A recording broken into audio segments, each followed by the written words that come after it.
This an all-out blitz.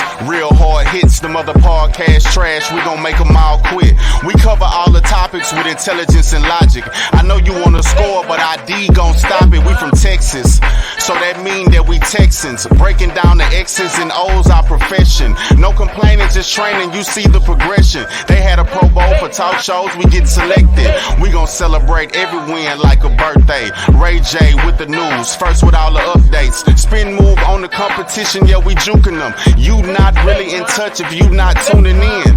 This is Crenshaw, Briggs VT. We want the touchdown, we not trying to go for 3. And it's best if you get up out the street, cause them bulls out the pen and they bout to stampede.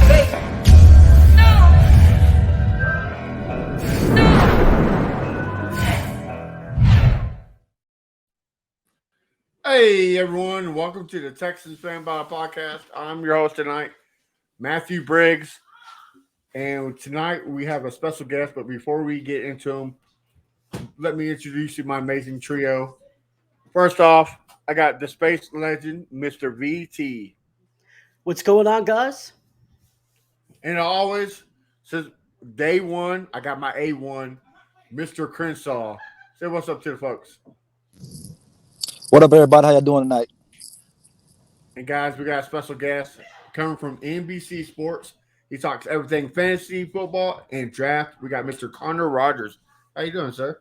I'm good, guys. Thanks for having me. How are you? We're great. Thanks for coming on. Did you enjoy the draft? Oh, it's great. Love the draft. A lot of surprises, at least in round one this year. I thought this was an eventful draft. Same. I thought this was the most. Of course, for you guys. Right. You kidding me? You guys had the biggest surprise of anybody. Right.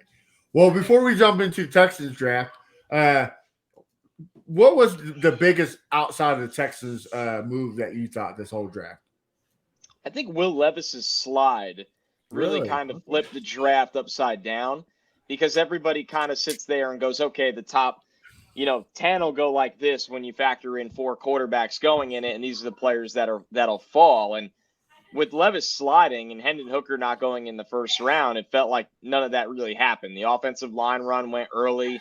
The corners went early. Bijan Robinson, viewed as maybe a top 3, top 5 player in this draft, he went in the top 10 at the running back position. So I think for me, the story was probably not only Levis falling, but the little runs. We had 4 wide receivers in a row in the first round. I don't think that's happened in the modern era as well. So really just the stare down between teams and when everybody decided to blink. And the draft of defensive linemen, man, it was such a great draft if you needed a D lineman, because they were just going left and right. Felt like Oprah, you get one. Yeah, it was nuts. It was a great edge class, and teams kind of sat there and said, you know what, we're just going to go with the good players rather than reaching on a lot of needs. Yeah. Well, so who did you have? Did you have Anthony Richardson or Will Levis first? Richardson was one of the picks I got right in my final mock draft. Okay. I kind of knew the Colts were using Levis as a lot of smoke, and when you get that close to the draft, it's one of those situations that if you hear the guy's name too much the 7 days leading up to it, it's probably not real. It happened to the Texans a little bit. Everybody started to have Levis going to the Texans at 2 if they were going to take a quarterback. Then it happened to the Colts. And then when you kind of look at it, you kind of recalibrate yourself and go, man, Anthony Richardson is too talented to fall out of these top 5 picks. Somebody's trying to hope that he falls. And obviously that didn't end up happening. Well, I'm glad you brought up the Texans. So a lot of people did not think they knew what was happening down there in Houston. Some people had Tyree Wilson going number 2, us trading out of number 2. Like you said, Will Levis at 2. So did the CJ Stroud pick surprise you? I think it did. I think the aggressive nature to make sure they made everybody happy, right? You look at D'Amico Ryans. D'Amico Ryans gets there, great hire. But D'Amico Ryans needs his front 4 to be firing on all cylinders for the defense to work. If they're not, and I witnessed this, guys. I'm in the New York market. When Robert Saleh came over from the 49ers, very similar style of defense and came from the same place and similar personnel. That first year with the Jets, his defense was in a bad place. He didn't have the pass rushers for any of it to work, and that affected the back end. the Jets defense was awful. And then year 2, he had a lot of his guys, and the defense had a complete turnaround from what he saw, and he was preaching patience. And I think D'Amico comes into a division that you feel like you can compete in, and he looked around the roster and said, I'm going to need a guy that offenses are going to have to focus on for up front for my defense to really operate. And you got that guy in Will Anderson, while also Nick Caserio. How many years can you go without having that franchise quarterback? One thing I was telling a lot of people leading up to the draft, ownership, a big variable in this. How do you sell a plan to ownership that is, hey, we're going to trot Davis Mills out there again? You got to sell tickets, you got to sell hope, and you got to sell a plan. And C.J. Stroud at quarterback is a real football franchise plan, while Will Anderson helps out the head coach immediately, not just in the long term, but in the short term. Yeah, VT was preaching Hannah and Cal McNair all way to the draft, so he completely agrees with you. Last week, I don't know if you saw, but we had your colleague, Mr. Eric Fraughton, on this show because he gave the Texans a D. We were kind of a little upset with him. We kind of talked, yeah, all right, a lot of upset with him. We kind of talked him into, we talked him up to a D plus. He changed his mind a little bit. So what would you grade this Texans draft now that it's all said and done? I'm going back and looking and want to be consistent here. I gave them a B, the Texans. I wanted to look at what we did on Stock Exchange. Fair. I gave them a B. I factored in the trade, too. So that's factoring everything that they gave up to make the move, and it still came out with a B. And how can I sit here and give them anything less than a B when Will Anderson was my top player in the entire draft? C.J. Stroud was my QB2 and my 8th overall player. And the draft is deeper than that. When you look at what they were able to do, getting Henry Tua as late as they did, I mean, he's somebody that I ranked 86th overall. They got him at 167. You got Juice Scruggs, and I think some people were surprised how early he went, but you had a need at starting center, and you want to get that youth movement going on the interior of the offensive line, somebody playing next to Kenyon Green. So, I mean, I look at what the Texans did, and you sit there and go, they solved major needs. They got talent. They found some value. Yes, you could say they gave up a lot, but they have a surplus of capital because of the Deshaun Watson trade. And at some point, you're not making 8 million draft picks. You got to go up and get players that you feel you're a little bit more certain about. And this was a draft class that you talk to a lot of teams, and they sit there and go, it's maybe 8 first-round grades for NFL teams. So you went up and you got what you think is 2 first-round caliber players in the draft that you probably wouldn't have got one if you sat there at 12. I mean, arguably, you can argue about C.J. Stroud being the top of his position, but Will Anderson is for sure the best edge. So you got so too. 2 of the best positions that you need in this league, right? I mean, that's the way to the win in the league is a hard edge rusher and quarterback play, and that's 2 things that the Texans didn't have for years, and so it's changing. I gave it an A minus. These guys gave it A and A plus, but yeah, I mean B is totally understand, especially the trade. I get a lot of people think it's a lot more, but I mean we did get our 3rd round back, but you know not the same value. But yeah, I think that's a good grade. BT, do you have anything for Mr. Rogers here? Yeah, I mean, I can understand the B when you're factoring the trade. I do believe that we overpaid, but I think that they basically knew exactly what we wanted to do, and they knew that we weren't going to walk away from it. This was sort of the draft day, Will Anderson, no matter what type of deal, and the Cardinals knew it, and they took advantage of that. My question to you is, what do you feel about Hutchinson? Because I'm very high on Hutchinson. PFF graded him as the 2nd highest receiver in the draft. And I think that wait a year or so that he could potentially be a wide receiver 1. I know everyone thinks I'm crazy for saying that he's a 6th round pick, but he has the measurables. He has a very low drop rate, right? It's under 4%. I think a lot of people are looking at that game against Texas and judging that one critical drop throughout his entire career on one drop. So I'm curious what your thoughts on Hutchinson. It was another value pick for me. I had him at 163, and I know they got him a lot later than that. They got him at 205. So I looked at this wide receiver class, and I think because it lacked star talent, a lot of people overlooked how much depth it had. And when you watch Hutchinson play, he played a physical brand of football. He was featured in the Iowa State passing attack. He's somebody that my biggest question, to answer your point of how do you transform into a number one guy at the next level, I think he needs to improve his play speed, right? Because of how sticky and physical corners are at the next level. He's going to deal with a lot more contact. He's going to deal with a lot more physicality. But that's something that his game can be built on as well. And I mean, when you're taking a wide receiver out of the top 200, I know they took him in the 6th round. You're hoping that guy could be a possession number 3, right? You don't need him to be a superhero right away. You have John Mechie coming back. You like the explosive nature of a guy like Tank Dell.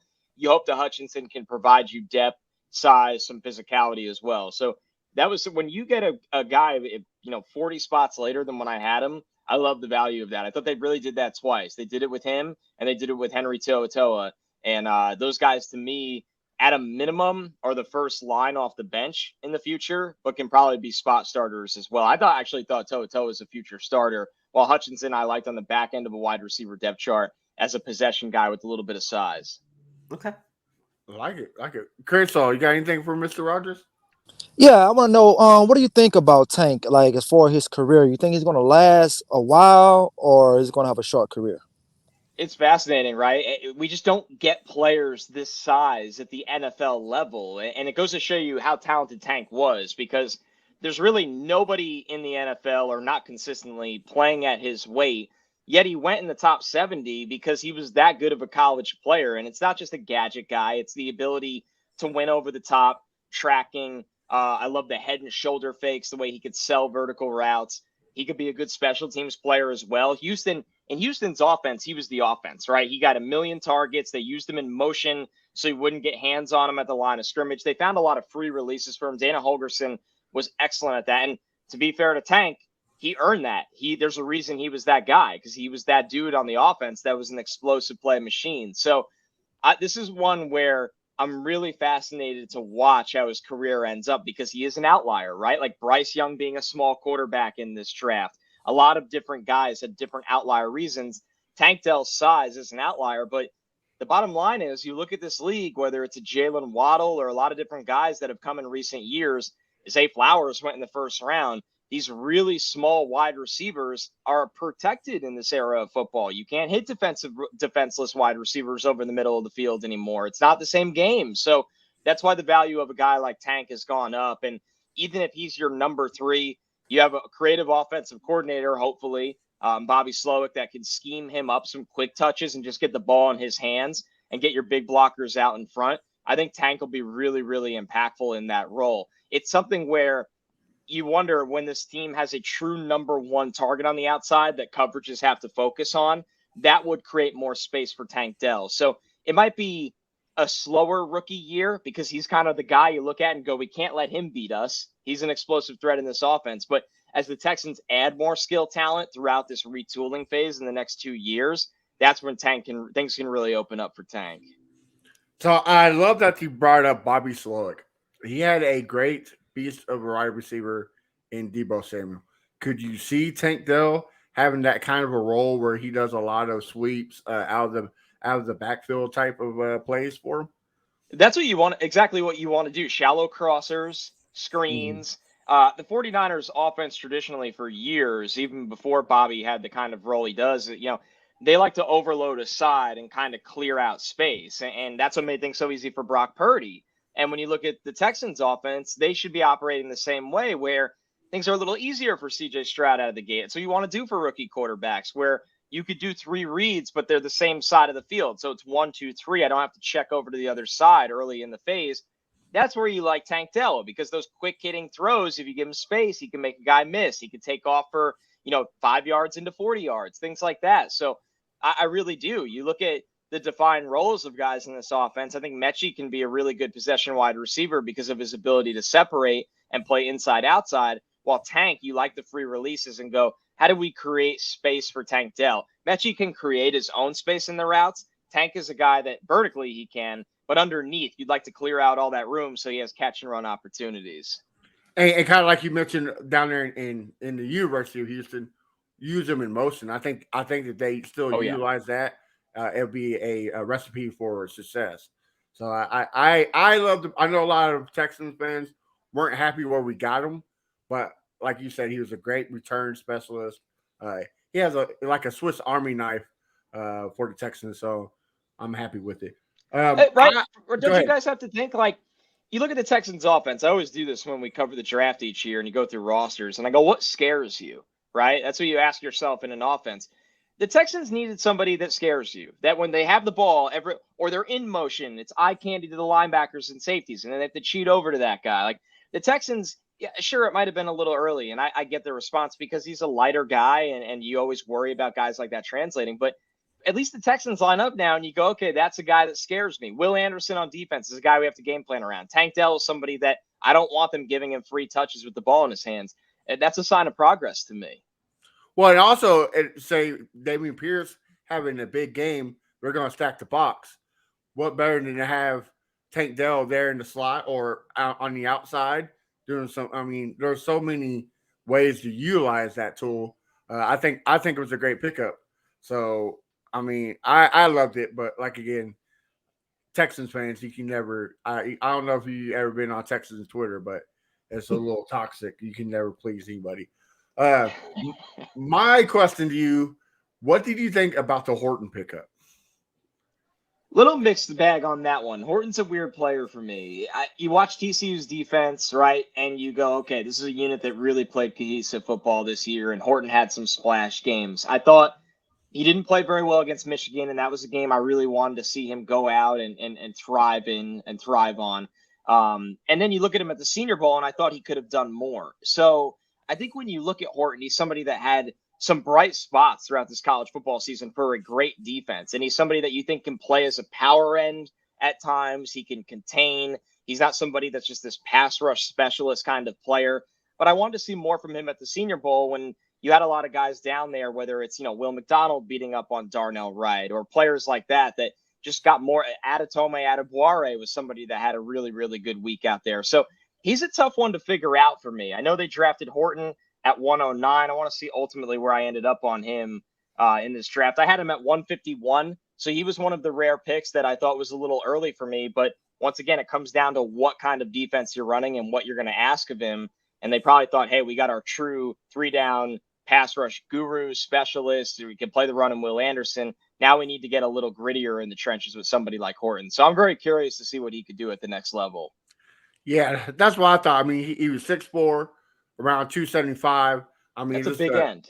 Right. Just a big monster to take up some gaps, to give some of the double coverage to help Will Anderson and maybe Rankin or Ridgeway, whoever wins the defensive tackle spot, to kind of free up some space that way. So you guys are going to like Rankins. I mean, we got to watch him closely here with the Jets for 2 years, and he's a damn good football player that's underappreciated in the league. He's a vocal guy.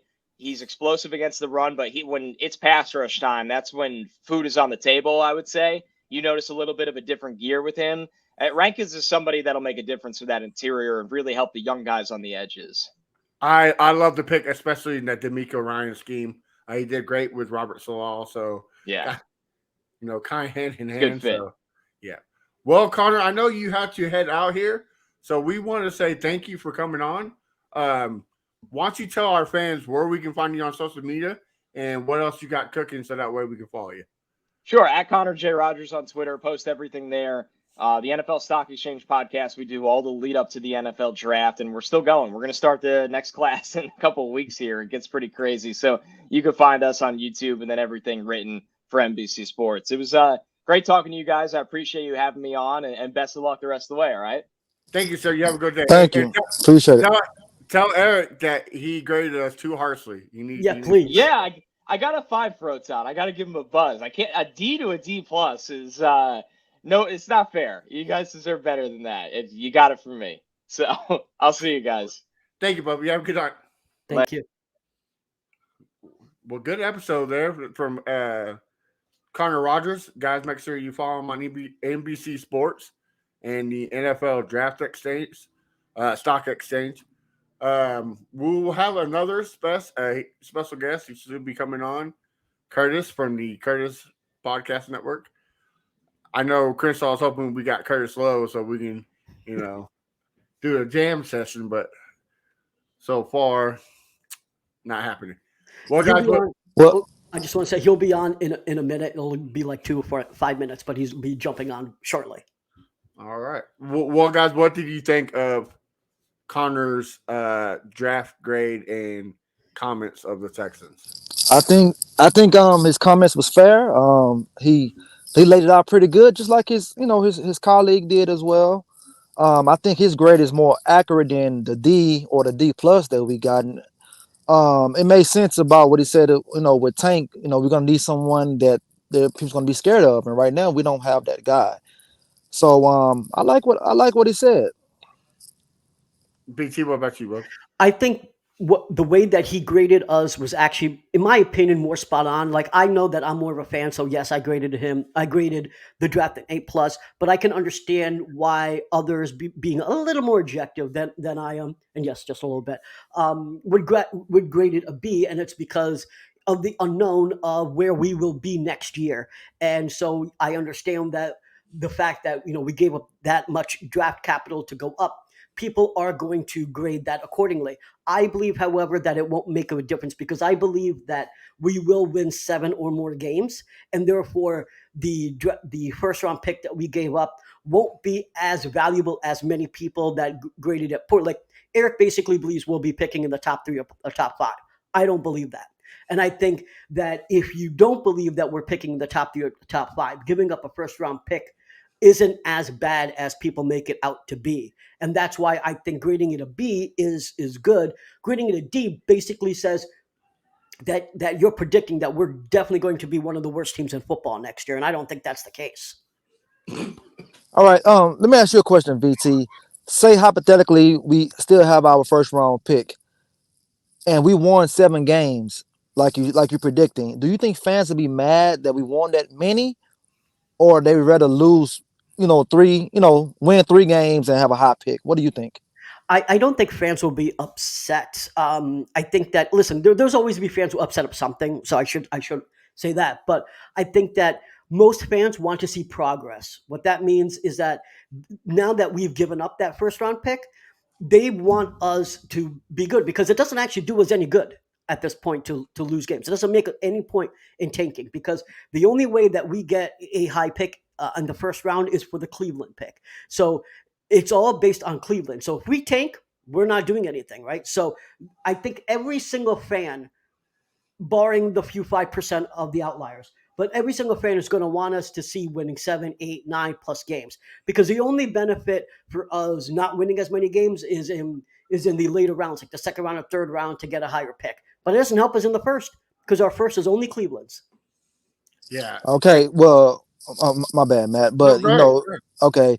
Now this is just like we was a couple years ago when we thought we was gonna win a bunch of games, won 4, and the pick went to someone else. So we're not hoping a little deja vu is gonna be here now. And that was, Deshaun last season when we didn't own our first round pick. And when Well, we went out and made all those moves and everything, and it still didn't help out. I mean, are you basically saying that we made all these moves, and if we have 4 games like that, like, is that what your kind of scenario is? Because if we win 4 games, right, people are going to be pissed, right? The only way that this trade works is that we have to do better than last year, and I think doing better than last year means not just 5 games; it means you're quote unquote pretty close to mediocre. A bad team is basically anyone that's like 4 or 5 teams, like what we were last year. 7 teams and onwards is more mediocre. 7, 8 is a range of mediocrity, right? And if we're not at least mediocre, people are going to complain. But I think that I don't see us winning less than 7 games unless everything goes wrong. That means the quarterback isn't working, the Will Anderson isn't working, the head coach isn't working, the OC isn't working. Nothing is working properly, and that doesn't mean that we're going to be like 5-1 or something like the first games or anything like that. I think that we will probably only win 1 or 2 games in the first 5 because we're still figuring shit out. But if you look at what happened to the Jags last year, the Jags weren't even good until in the second half. And I think that's what I see happening with us. I think in the first 7 games or so, we might only win 1 game.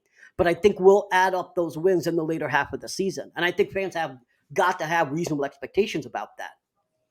Okay, what if it is end up being the exact same way where the quarterback had a great season in Deshaun, but we lost a lot of close games. Now, what if that happened this year? Will fans still be upset, or they're like, okay, it's progress, but we're not winning fucking games?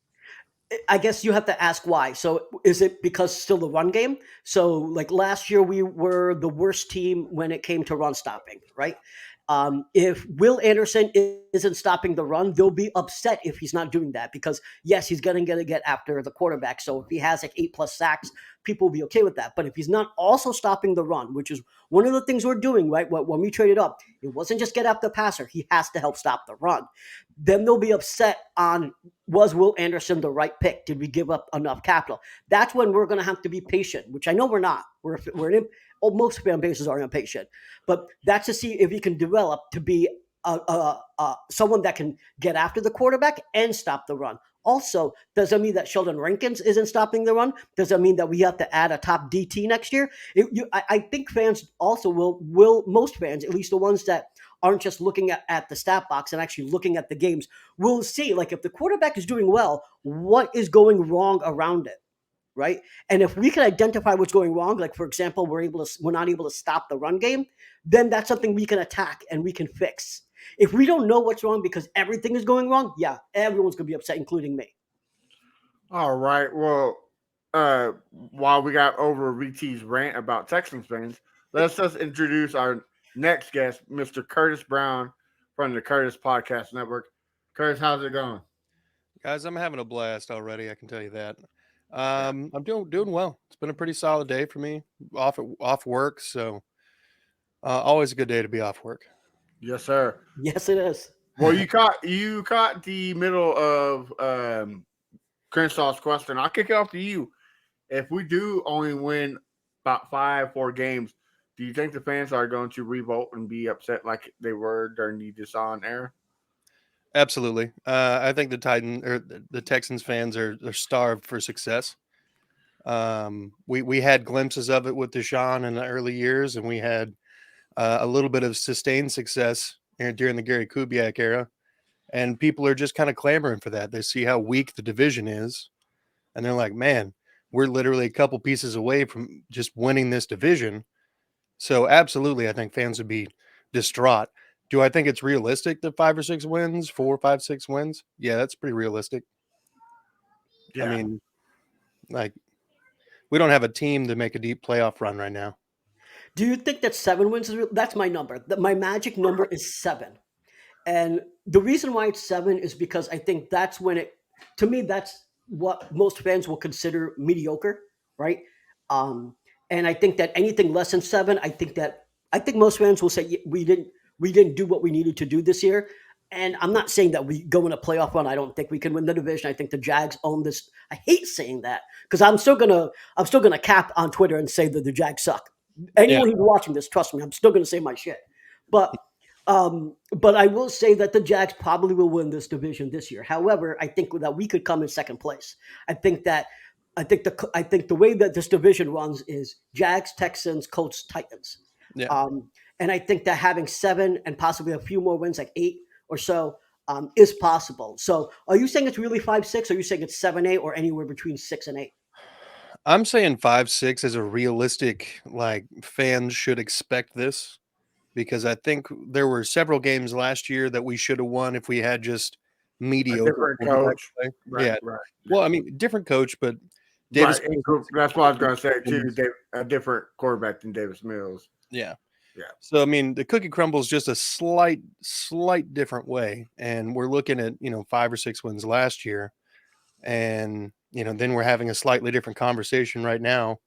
But, I mean, realistically, fellas, 5 or 6, I could see 7, and 7 would definitely lock up that second place spot in the South this year. I think the Titans are going to take a step back even again. And the Colts are a little bit more lost than people give them credit for. They're going to have a lot of development time with Anthony Richardson. Right. So they're going to be having some weird Thursday night against the Broncos kind of games, and it's just going to be pain to watch. Yeah, I agree with you, Curtis. My floor is the lowest is 6. And that's just because I always say scheming fixes everything, and I think that is going to fix a lot of our problems. But it's the first year. A lot of these guys are rookies, so there's going to be some growing pains. So I probably do see 5 or 6 wins. Is that a problem? I don't think so, because like BT said, that's a progress. These guys are young. D'Amico's a first-time head coach. I mean, look at New York. Yes, they fell apart at the end last year, the Jets, but they tremendous turnaround. Took them 2 years. Everybody praises the 49ers, and everybody's getting people from the Niners for coaching, but it took time for Kyle Shanahan. It took 3 years to finally make the playoffs, and then in the Eagles, it's a slow progress. It took them 3 years before they got to or 2 years before they got to the playoffs. Yeah. So it takes time, but I think it's going to be a better spot than we have been, because again, scheming fixes everything. But I think this draft was a perfect draft for that scheme. All the guys that we picked fit that mold of what Bobby Slowick and D'Amico Ryans needs for those schemes. Oh yeah, I mean they went out and they got some dudes. I mean, any Texans fan who tells you that they're not excited about picks 1 and 2 of the draft, you need to check their pulse. Exactly. Figure out what the hell's going on there. But I mean, there's definitely some picks that they made where I was like, you could have waited, like Juice Scruggs, maybe a little bit. Maybe the center class was getting a little bit of a run on it, and that kind of necessitated the early drafting of Mr. Scruggs. But I mean, for the most part, it was a really solid class. Well, the rumor was on the Juice Scruggs that the Denver pick, who was right after the Texans at 63, was about to trade up and get Juice Scruggs.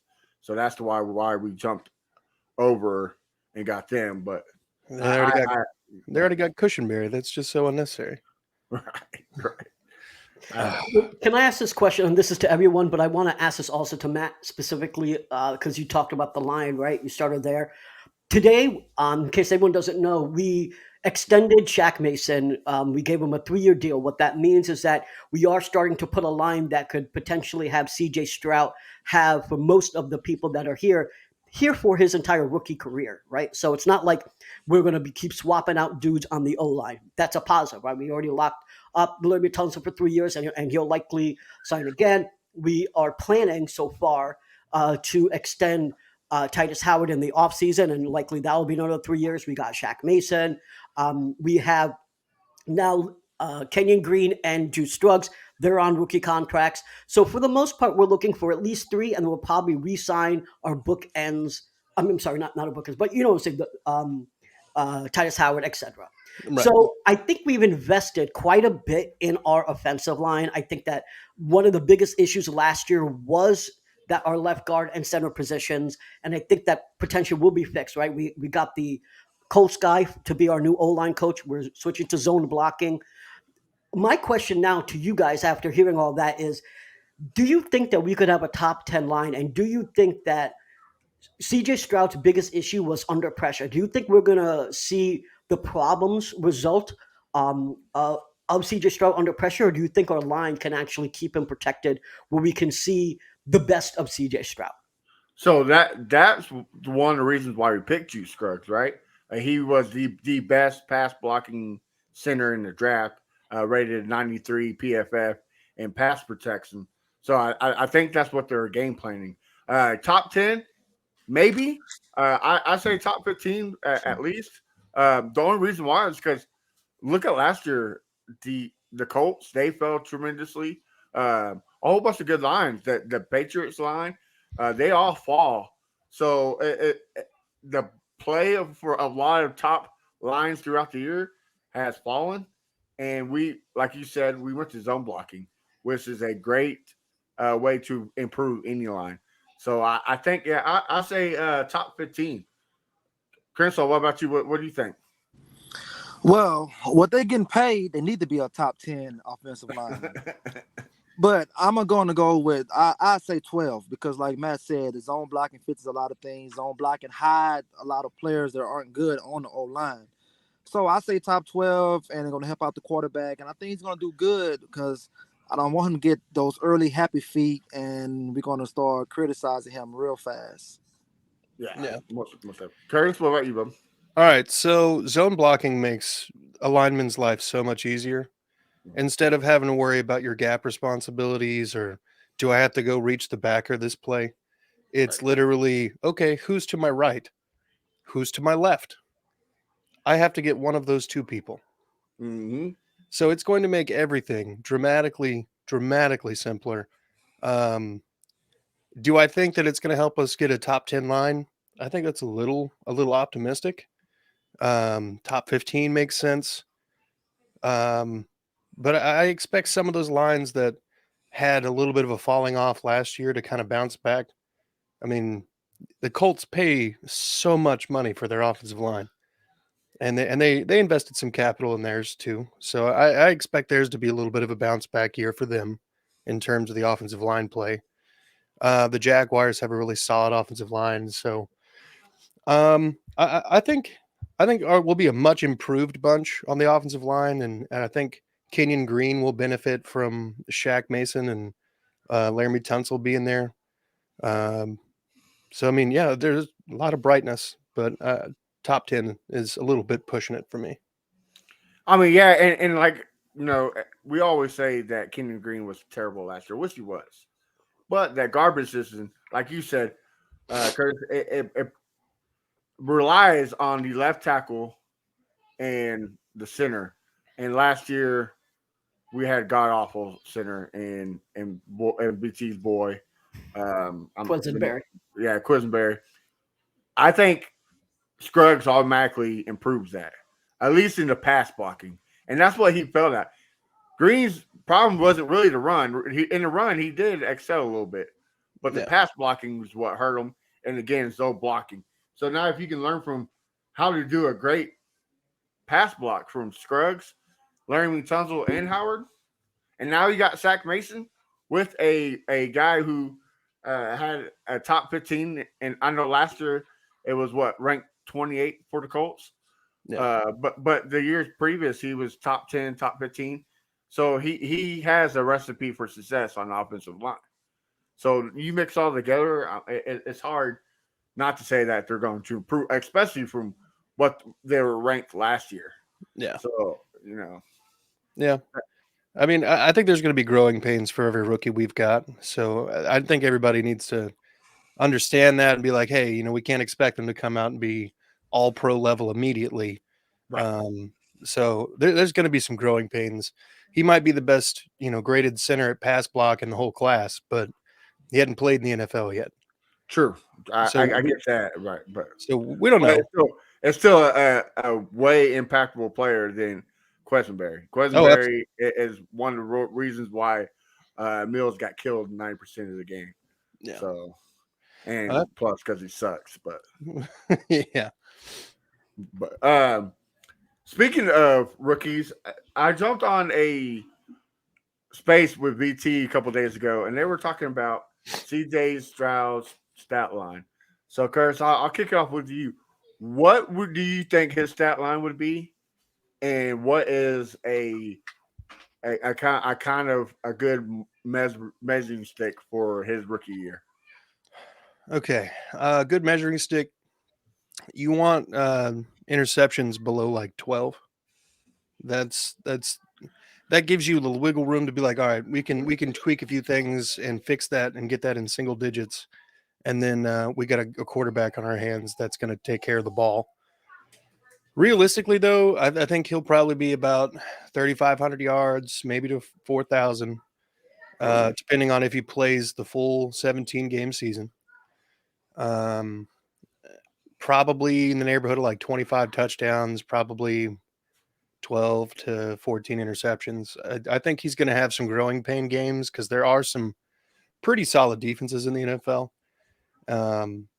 That's not to say, he can't go out there and absolutely annihilate a team, but I mean, he's a rookie. They're going to do stuff to try to confuse him, flush him out. make him look stupid. And some teams are going to be very, very adept at that. So, yeah, about 3,500, 400, 4,000 yards, something like that. All right, Crenshaw, what about you? What do you think, and what's a good measuring stick? Well, interceptions, believe it or not, a lot of great quarterbacks have a lot of interceptions. So I'm not going to be too obsessed with interceptions unless it's just boneheaded ones. If it's a tip ball, I can live with that. But I'm going to go with 3,750 yards and about 25 touchdowns because not many rookies get over 25 touchdowns in the NFL history. So I'm going to go with that right there. And I give him 2 rushing touchdowns, from the 1 yard line, 5 yard line. And I think that's a solid season right there for him. Okay. I agree. BT, I knew you already said it on that space we were on, but go ahead and remind everybody what you think. Yeah, I think he's going to do about 3,500 yards. I think that our run game is going to be strong with Pierce and Singletary. I also think the UDFA, I call him X to the V. His name is Valade, but I call him X to the V. That's so much cooler. But I think all 3 of them are going to have a heavy run game. So I think that we are going to be using that a lot, which means I also think they're going to be used in the red zone. So when it comes to touchdowns, as well as passing yards, I think that we're talking 3,500 yards through the air for CJ, and I think the touchdowns are right around 20. Why I'm not saying 25 is because I think that Dameon Pierce is going to run in a decent amount. So I also think that Singletary will. And in the interception side, I actually think he won't throw a ton of interceptions. Yes, this is the NFL, not college, but I think he'll throw 10 or less. And the reason why I'm saying that is because his accuracy has been really the best in college. Now, of course, NFL defenses are insane, and I understand that. But someone that only turns the ball over 3 or 5 times or so a season in the college, you multiply by 3 or even say 4. But the thing is, I actually don't think he's going to throw a ton of interceptions. Now, could I be wrong there? Yeah, but I think that I think my measurement on yards and touchdowns, that's pretty much. I really do think I'm solid on that. Okay. Yeah. I'm saying ballpark, y'all. I said 3,200. I say 30 touchdowns and about 17 interceptions, which is a pretty good. Wow. Yeah. I think him and Dalton Schultz is just a great red zone threat, especially if they stack the box, which I think they will. Like you said, we're going to be a run heavy team. It's hard not to circle Dameon Pierce 8 times on the defense, say this is a guy you need to watch out for, and just do a bootleg to the tight end in the end zone, kind of like the Owen Daniels day with Matt Schaub. So I think we can see a lot of those. I think Dalton Schultz probably gets 9 touchdowns this year, if not more. Let me ask you all a question. Right. All right. So with the wide receivers on the team, do you think it's possible? Because I feel like as Texans fans, we have a lot of hope about some of these guys that either haven't gotten to play at all, like Mechie or some of the rookies, or we're hoping that Nico Collins can stay healthy and take a step forward. Do you think there's some sort of, like, obviously we hope that they can take a step forward, I guess, but like, do you think they might hold CJ Stroud back in his rookie year? I don't, because like I've been preaching since day one, scheming. I think the scheme fits perfect of the West Coast. I think if Nico Collins stays healthy and on the field, we saw a glimpse of it last year, right? Like he could be the number 1 guy, but he just could never stay healthy.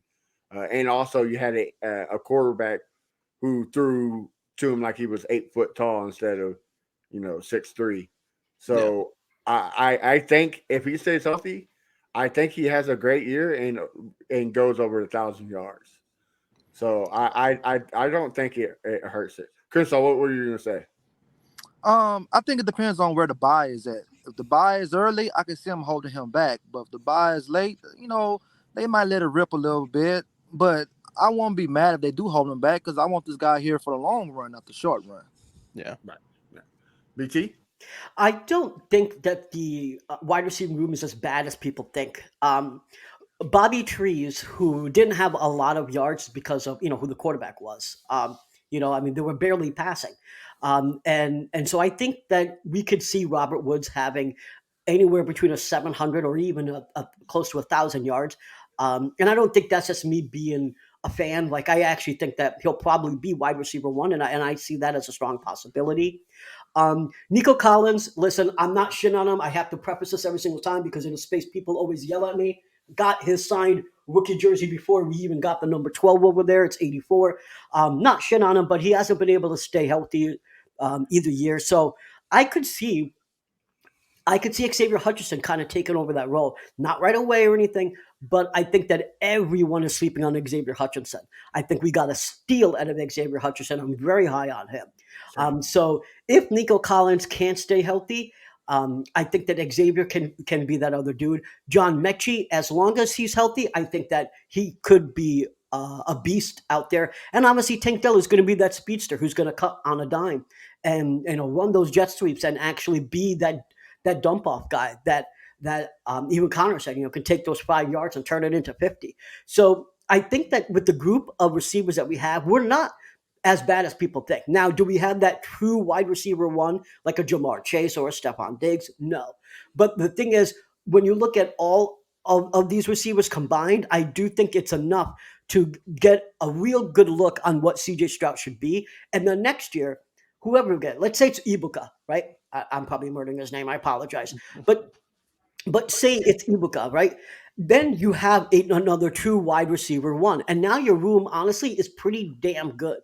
So I do think we're not as bad in shape in the wide receiver room as people think at all. Okay. I think Dalton Schultz is going to be the key ingredient to this offense. I think he's going to have a not as dominant as George Kittle, but close to it. I think he ends up being a top 5 tight end in the entire league just because of his experience, the scheme, and what's the rookie's favorite target? The tight end. Yeah. So I think that's going to be everything successful for Dalton Schultz. But VT, I think you're going to hate me on this one.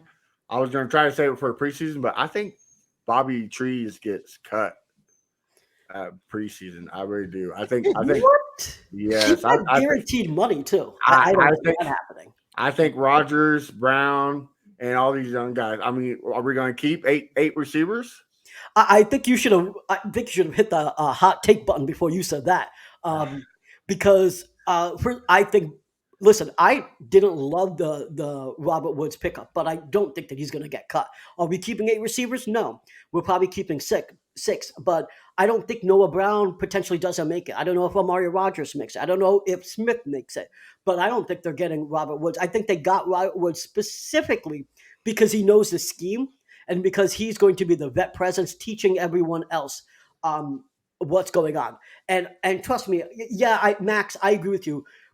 Listen, Bobby Trees is not a great receiver. But the thing is, you also have to teach the stuff to the rookies, and he's going to be that teacher.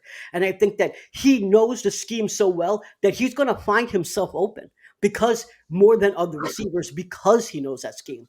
Just like you say, Matt, scheme fixes everything. Well, when you have someone that actually knows the scheme, where you have other rookies that don't, right? Even Nico Collins, he doesn't know the scheme yet. So he's the only one in that receiving room that knows it. So he's going to find himself open. He's the one that's going to be the leader. And I see him leading this receiving group. I will say this about Schultz, though.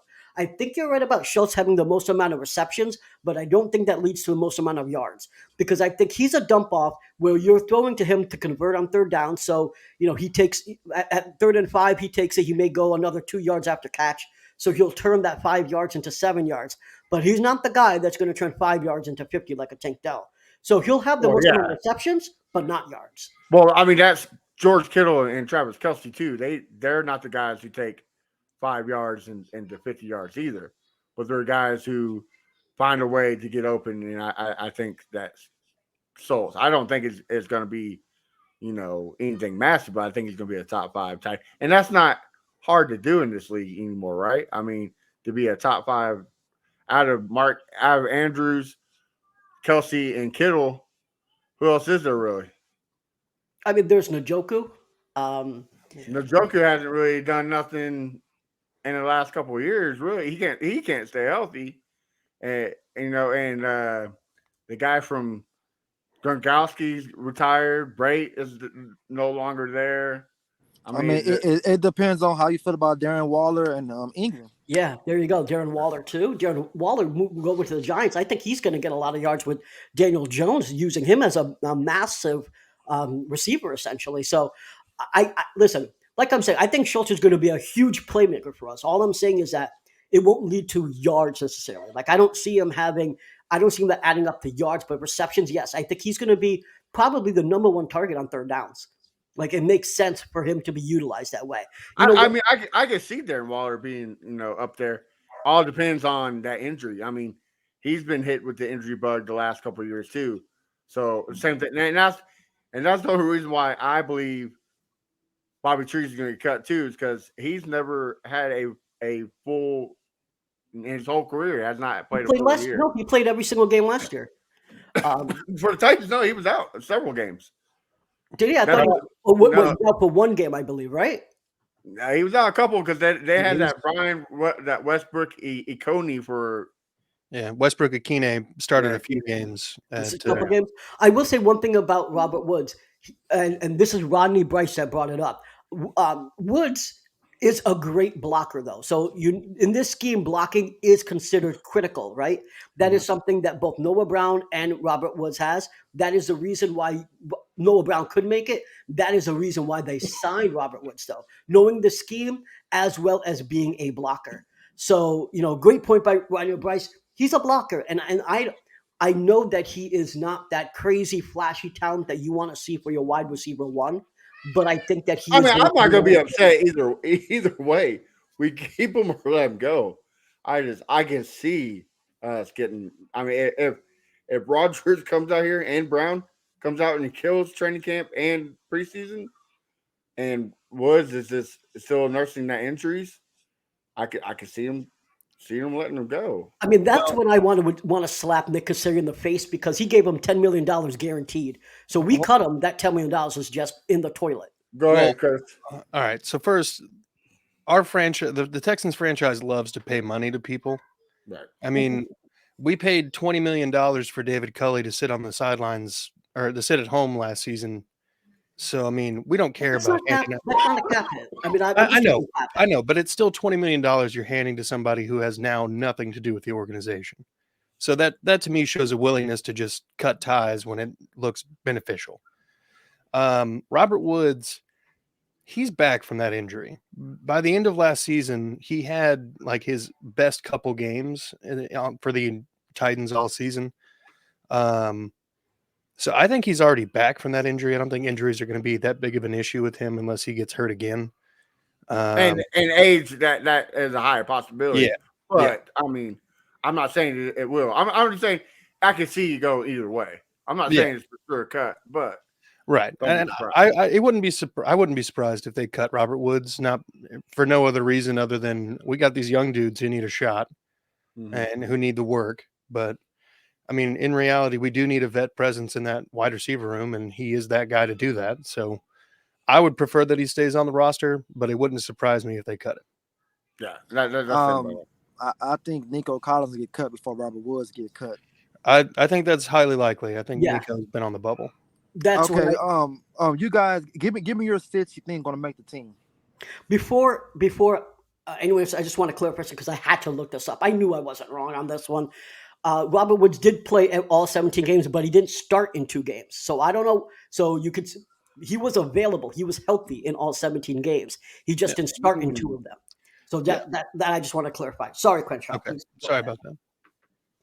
Wow, you lost the starting spot. No. Nah, I was just saying, what 6 guys think is going to make the roster for as wide receivers?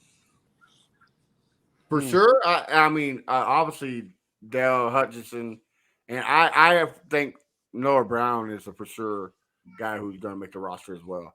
The bubble. I think Collins is because rookie year. He's still on a rookie deal, so I think you still keep him there just for a cheap value.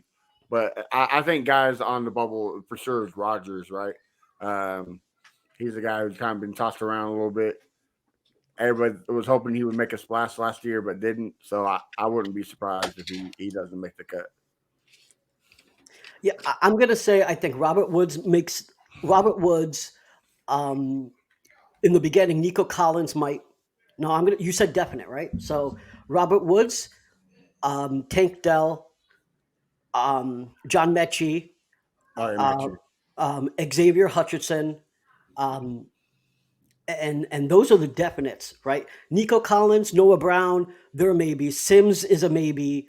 Aaron Rodgers is a maybe. Amari Rodgers is a maybe.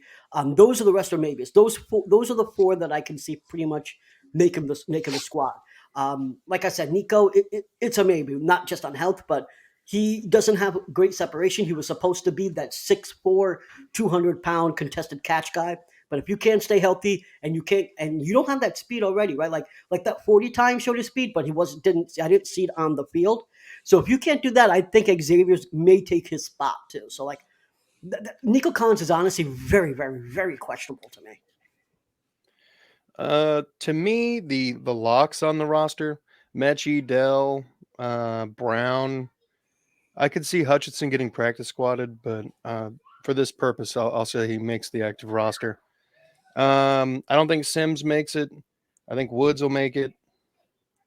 And then probably Rodgers, honestly, because I think they would go Rodgers over Sims because Rodgers, while he may not be ultra familiar with this new system, he's been in Houston for a little bit and he has some sort of relationship with the other guys.